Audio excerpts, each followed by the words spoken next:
So far away, Nisha, as I attempt to open this can of coffee without spilling it all over myself, what's your favourite Hans Moleman quote? It has to be when he's at the Alcoholics Anonymous meeting and he says, "Drinking has ruined my life. I'm 31 years 31 old." years old. Oh, Moleman. Drinking has ruined my life.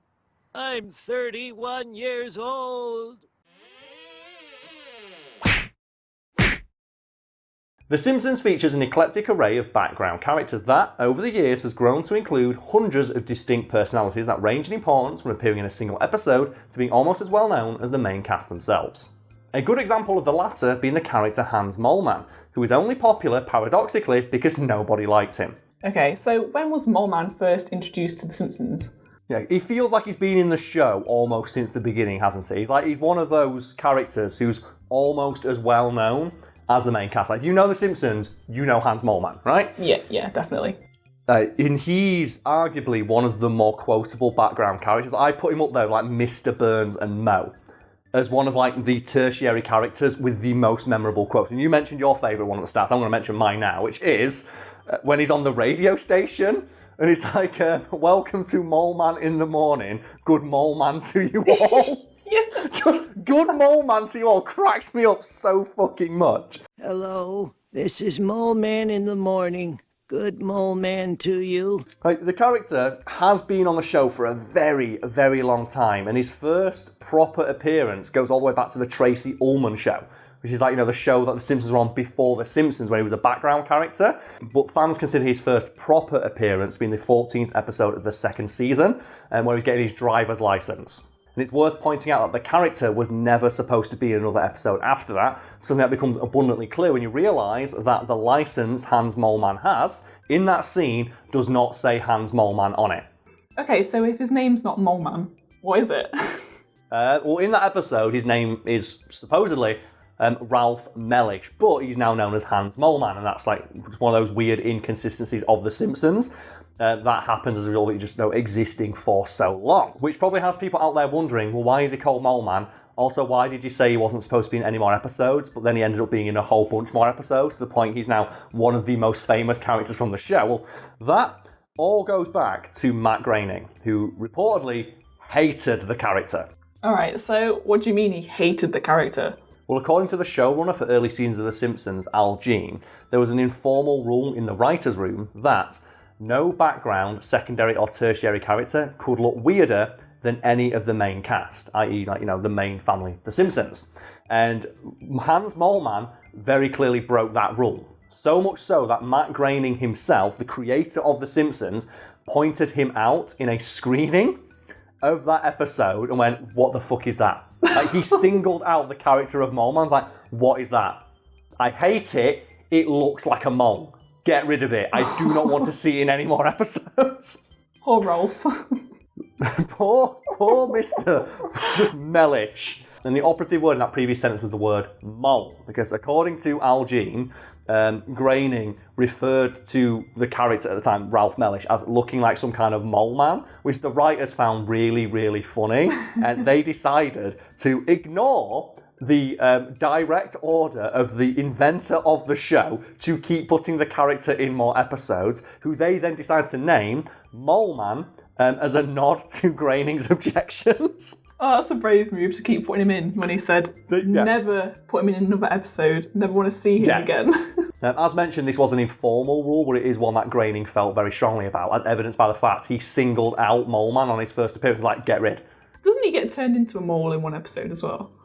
Yeah, there's an episode where Homer goes underground and there's the mole people and they all look like Hans Moleman, which I think is a reference to that original burn from Matt Groening, who in recent years has softened his stance on Moleman and considers him to be one of the best characters on the show. Like, the background characters at least. And he does like him. And I'm glad that Matt Groening likes Hans Moleman, because that meant more Hans Moleman in episodes. So fuck it, Nisha, more Hans Moleman moments. So any other favourite Hans Moleman moments? When he directs and stars in that short film, and he's like, "Man getting hit by football."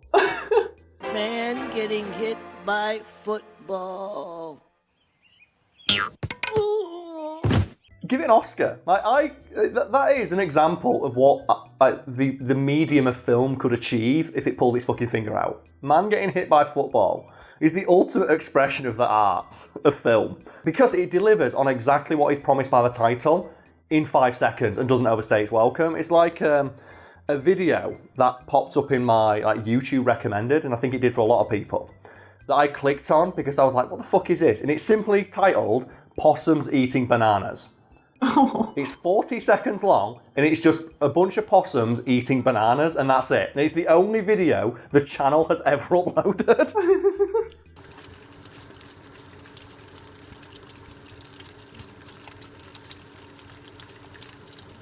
Oh, it's like the other one. I think, Nisha, you must remember this, where I became obsessed with the video Ducks Annihilate Bowl of Peas.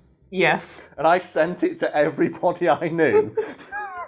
Because it's just some ducks eating peas. And I love it. Oh my God. We'll bring it back to Moleman. I think another favourite moment of mine that sticks in my head is the episode where Bart wants to get a knife. I think it's where he joins the scouts to get a knife. And it's like, everyone has a knife except me. And he sees like 2 people having a standoff. And Hans Moleman's like, you call that a knife? This is a knife. And he pulls out like a fucking Bowie knife that's like 1 million foot long. And then he just falls. I was like, down I go. You call that a knife? This is a knife. Ooh, down I go. Ooh.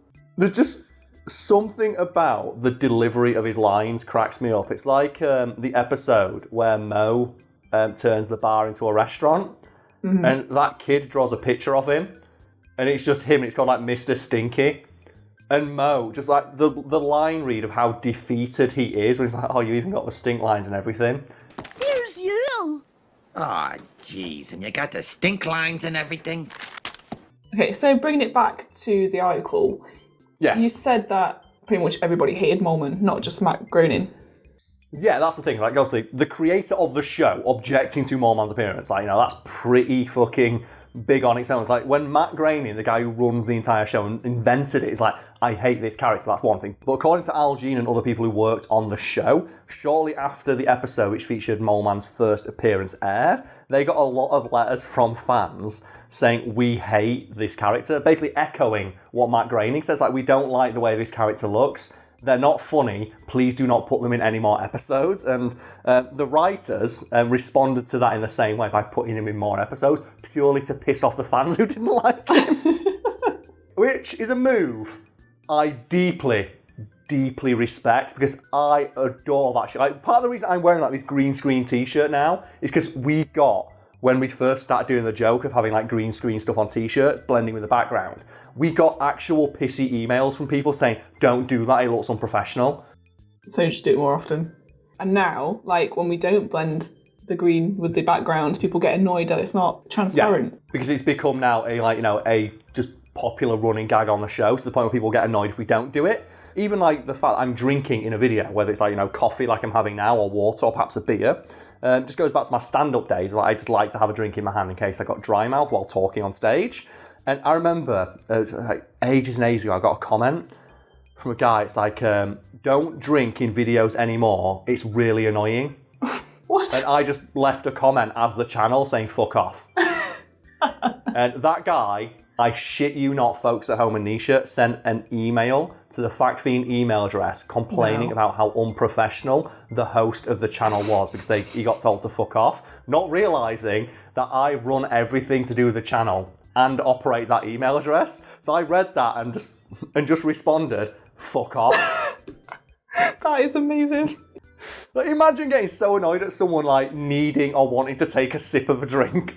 How fucking petty is that? Bring that back to The Simpsons. Imagine you're watching an episode of The Simpsons and a character comes on screen and you go, I don't like that character. And rather than just like, you know, keeping that thought to yourself, you write it down on a piece of paper, take it to a post office, put a stamp on it, and then send it to the fucking studio. People have got too much time on their hands. They do. And I think it's quite funny that the writers had the exact same reaction that I do to complaints like that, of looking and going, fuck you! We're going to put me in more episodes! We're going to put Moleman all the fucking time! I genuinely do not know what the people sending those complaints in thought was going to happen, considering this is a show where they took all the stereotypes associated with entitled weird nerds, put them all onto one character called Comic Book Guy, and then made him repeat out loud complaints about the show, which results in Bart delivering one of the most withering takedowns of entitled nerds I've ever seen. It is a quote that will stick in my head till the day I die. And the context of the quote is it's Bart Simpson talking to Comic Book Guy about Itchy and Scratchy, but Itchy and Scratchy is very obviously a standing for the show The Simpsons. During the conversation, it's like, what do you have against the show? The Comic Book Guy responds like, as a long-time viewer, I feel that they owe me. And Bart responds, they've given you thousands of hours of entertainment for free. What can they possibly owe you? If anything, you owe them. And Comic Book Guy goes, worst episode ever. And I fucking feel that in my soul. So relatable. In my soul. Fucking hell, Simpsons. On point, as always, at least in your early seasons. As a loyal viewer, I feel they owe me. What? They've given you thousands of hours of entertainment for free. What could they possibly owe you? I mean, if anything, you owe them. Worst episode ever. So far away, Nisha. In this episode, we discussed briefly just the idea of just entitled fans. And we ended on my favourite quote from The Simpsons of just, like, what could they possibly owe you? Like, they're giving you hundreds of hours of entertainment for free. And, like, we are nowhere near the level of The Simpsons, but we've put out a good, 600 episodes now? Yeah, quite a lot. It's a lot of content. 15, 20, we've at the very least got a good 100 or so hours of content out there for people to view for free online. And we've had a lot of complaints over the years. And are there any complaints that just stick out in your head as being particularly entitled or petty?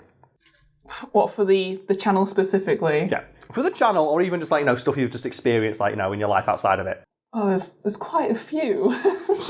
It's hard to pick. You can't say stuff like that when I'm taking a sip. Sorry. Because the one, like the guy who complained about me taking a sip of drinks in between takes, that got me. That fucking sent me. My sides were in orbit when I read that. Like, imagine getting so fucking mad that someone needs to be hydrated. One we get quite a bit is like, oh, you're standing off centre. I try to say as centre as I can in these videos. I've got like the viewfinder there to help me with that. But I love that one of like, oh, you stood off centre and it annoys me. It's like, what? Why does it matter? I think I saw someone complain about you wearing like a bad top or something, or a bad shirt. Like, what? How can someone complain about a t-shirt? We mentioned a lot about clothes. People get mad when I wear green screen stuff if we use it and blend with the green screen. But then, by the same token, people get mad when we don't blend with the green screen. So we can't win in that regard. That's my favourite, is like, people complain about you blending in, and then people complain about you not blending in. And also the corners. Like, if the corners aren't in a Fact Fiend Focus video, it's like a total uproar. Complain. Like, where are the corners? Where are the corners? But then if we don't put them in, people are like, oh, I don't like this, it looks too professional. And then, like, when we used to like drink beers in videos, during the non-dark times, we could actually, enjoy ourselves and drink a beer. Like, people would give me shit for the kind of beer that I drank. Oh yeah, like, who cares that you're the one drinking it? Why should it bother people? And it never ceases to make me just giggle a little bit at the idea. Like, whenever I see complaints like that, I like to imagine everything that led up to that person making that complaint. So, for example, like with the beer thing, I imagine someone just sat down at the computer. It's like, oh, cool, there's a new Fact Fiend video today. Boop, boop, boop, boop, boop. I wonder what this one's about. Oh, Karl's having a drink. Wait, what's that? Is that a Bud Light? No, that's not a proper drink. That's not a proper drink. I know what I'll do. Where's Karl's Twitter account? Because I've had people tweet me this. I've had people email in. I legit once had a guy email in saying, I can't watch your videos anymore knowing you drink this beer. What? And that sticks in. It's like, why does it matter so much? Why do you care? Like, it's so baffling. It's like where we're recording now, my bedroom. The amount of people who are obsessed with my wall because my wall is concrete and they can't handle it. Oh, another one. I completely forgot this obvious one. I think we always mention it, is people saying, why didn't you mention this? Why didn't you reference this? Like, we can't remember everything. So if we talk about a particular topic, say if we talk about The Simpsons, like we talk about Moleman quotes, someone will undoubtedly be in the comments right now saying, I can't believe you didn't mention, insert their favourite quote. Yeah. and seemingly blissfully unaware that I am not them and do not have their experience of life, and therefore may not recall that quote immediately as one of my favourites, or at all. People get really upset when you don't mention something that they know, and it's like, but I'm not you, why do you care?